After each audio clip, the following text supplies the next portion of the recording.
वैसे 3 जून 1947 को viceroy Lord Mountbatten को औपचारिक तौर पर भारत की आज़ादी और विभाजन दोनों के बारे में घोषणा करनी थी, लेकिन वो तारीख कौन सी होगी ये तय नहीं थी।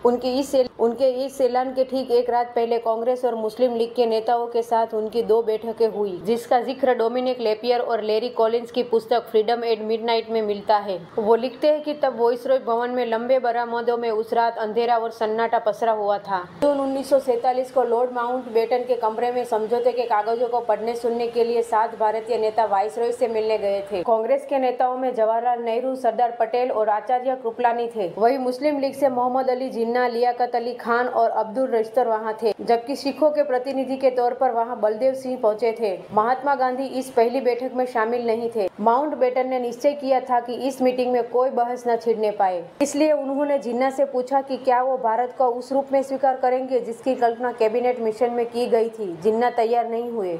माउंटबेटन ने अपनी योजना के एक-एक बिंदु को बताना शुरू कर दिया। उन्होंने कहा, पंजाब और बंगाल में जो हिंदू और मुसलमान बहुसंख्यक जिले हैं, उनके सभासदों की अलग बैठक बुलाई जाएगी। विपक्ष प्रांत का विभाजन चाहेगा तो कर दिया जाएगा। 2 डोमिनियन और 2 संविधान सभाओं का निर्माण किया जाएगा। सिंध प्रांत अपना फैसला खुद कर। नॉर्थ वेस्ट फ्रंटियर और असम के सिलहट में जनमत संग्रह किया जाएगा कि वो लोग भारत के किस हिस्से में रहना चाहते हैं। भारतीय राजवाड़ों को स्वतंत्र रहने का विकल्प नहीं दिया जाएगा। उन्हें या तो भारत में या फिर पाकिस्तान में शामिल होना होगा। हैदराबाद पाकिस्तान में सम्मिलित नहीं होगा। अगर विभाजन में किसी प्रकार की कठिनाई आई तो एक सीमा आयोग का गठन किया जाएगा। अपनी बात खत्म करते हुए माउंटबेटन ने कहा कि मैं चाहता हूं कि आधी रात आप सभी लोग इस योजना पर अपना जवाब दे दें। मुझे उम्मीद थी कि रात से पहले मुस्लिम लीग, कांग्रेस और सिख तीनों इस योजना का स्वीकार करने के लिए अपनी रजामंदी जाहिर कर दें।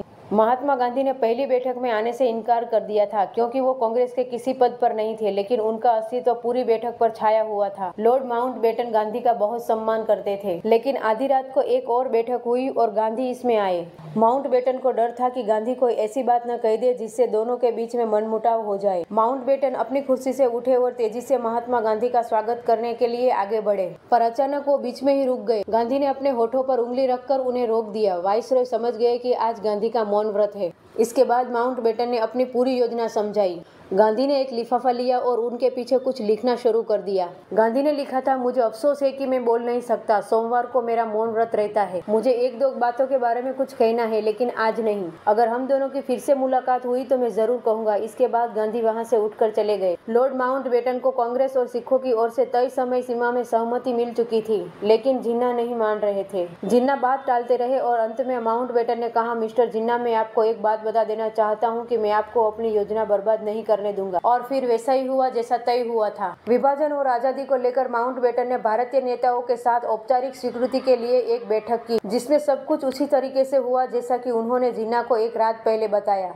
अगले दिन लॉर्ड माउंटबेटन ने प्रेस कॉन्फ्रेंस को संबोधित किया और अपनी उस योजना के बारे में बताया जो भारत के भूगोल को बदलने जा रही थी। तभी एक ऐसा सवाल आया जिसका उत्तर तय नहीं था। सवाल था कि आजादी की तारीख क्या है। माउंटबेटन ने अपने दिमाग के घोड़े दौड़ाने शुरू किए, क्योंकि उन्होंने कोई तारीख तय नहीं की थी। सब लोग उस तारीख को सुनने का इंतजार कर रहे थे। तभी माउंटबेटन के दिमाग में अपने जीवन की सबसे गौरवशाली जीत की याद आई, जब उनके नेतृत्व में जापान की सेना ने आत्मसमर्पण कर दिया था। माउंटबेटन की आवाज अचानक रुंध गई और उन्होंने ऐलान कर दिया कि भारत के हाथों में सत्ता 15 अगस्त 1947 को सौंप दी जाएगी। अचानक अपनी मर्जी से तय और घोषित की गई आजादी की तारीख पर लंदन से लेकर भारत में जैसे विस्फोट हो गया था। किसी ने नहीं सोचा था कि लॉर्ड माउंटबेटन भारत में ब्रिटेन के इतिहास पर इस तरह पर्दा गिरा देंगे। आखिरकार 14 और 15 अगस्त की दरमियानी रात को भारत का बंटवारा हो गया और पाकिस्तान नए मुल्क के तौर पर अस्तित्व में आ गया। अब दोनों देश आजाद थे, पर एक नहीं।